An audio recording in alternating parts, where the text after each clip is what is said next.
जम्मू कश्मीर में सर्दियां अपने शुरुआती दौर में हैं। मौसम सरमा में कश्मीर के लोगों को कई तरह की परेशानियों से दो चार होना पड़ता है।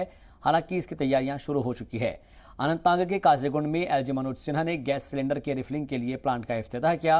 इंडियन ऑयल कॉरपोरेशन की जानिब से काजीगुंड में वेसू में ये प्लांट लगाया गया है, जिससे हर रोज तकरीबन 3240 एलपीजी सिलेंडर्स रिफिल हो सकेंगे। ये प्लांट हमारा 40 टन स्टोरेज कैपेसिटी का प्लांट है, जहां हम 40 टन का स्टोरेज रखते हैं और हर दिन करीब 3,500 से 3,500 एलपीजी सिलेंडर भर के और लोगों तक पहुंचा सकते हैं। वो इसकी कैपेसिटी है। आने वाले समय में इसको और बढ़ाया जाएगा। फिलहाल इतने से शुरुआत की गई है। वैली में हमारा इंडियन ऑयल का और इंडियन ऑयल से संबंधित किसी तरह का कोई प्लांट नहीं था। हमारा एक ही प्लांट था जम्मू कश्मीर में, जो जम्मू में है।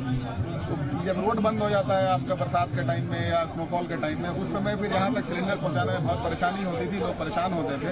इसलिए ये प्लांट लगाया गया है। ये प्लांट अब वैली के लोगों की ज़िंदगी को बदलने में बहुत मदद करेगा, ऐसा हम